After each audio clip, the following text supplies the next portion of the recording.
Small-scale artisanal gold mining occurs in many places throughout South America, including rural areas of Ecuador. After the gold-containing ore is mined, it is transported to processing centers to undergo various techniques of gold extraction. A technique known as amalgamation uses mercury to leach gold from crushed ore. Then, to extract the gold from the amalgam, the mercury is burned off. These mercury fumes are not only dangerous to those burning the amalgam, but also to the people near the places where the burning occurs.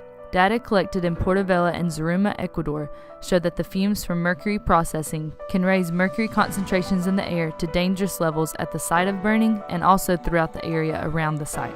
These air concentrations can be obtained using various instruments, including Mercury Instruments VM3000 and the Lumex RA915M portable atomic absorption spectrometers. In 1997, it was estimated that Ecuador emitted 20 to 50 tons of mercury to the environment.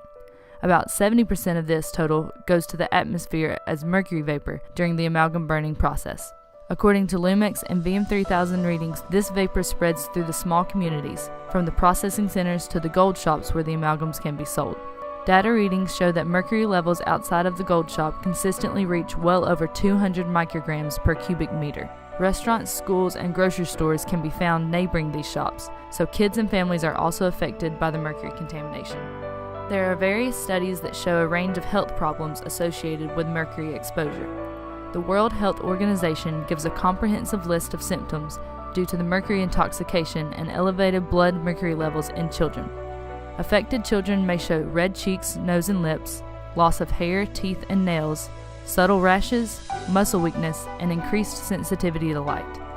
Chronic symptoms may include kidney dysfunction or neurological symptoms such as memory impairment and insomnia.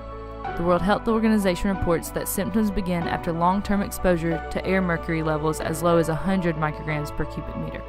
This is their highest recommended limit for exposure in an 8-hour workday. However, many countries do not have regulations that enforce the World Health Organization recommendations. The primary piece of federal legislation governing the airborne release of mercury in the United States is the Clean Air Act. Under the Act, mercury is classified as a hazardous air pollutant and is thus regulated by the National Emissions Standards for Hazardous Air Pollutants. In the U.S., the major source of mercury air contamination is coal-fired power plants. These plants, as well as other industries using mercury, are required to report releases to air, water, and land for all chemicals, including mercury. They also must comply with the permissible exposure limit approved by the Occupational Safety and Health Administration, or OSHA, which is also 100 micrograms of mercury per cubic meter. Failure to abide by these requirements results in fining and can be as severe as suspending mercury use at the violating plant. The mercury levels observed in gold shops in Ecuador, where there are no enforced regulations on mercury concentration, are thousands of times greater than the permissible level in the U.S. Some of these shops burn amalgams in fume hoods to transport the gas outside of the shop, but few use any methods of reducing mercury released to the surrounding community. There are several ways to lower the mercury emissions in this region. Concentrating the gold in the ore as much as possible before amalgamation decreases mercury used and mercury burned.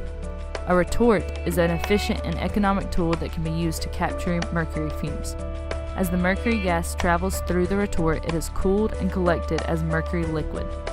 Previous research also supports that the implementation of retorts in Ecuador could drastically reduce mercury air contamination at and around amalgam burning sites. This would serve to improve the mercury-related health concerns of miners and ore processors, as well as the negative effects on the environment from small-scale artisanal gold mining.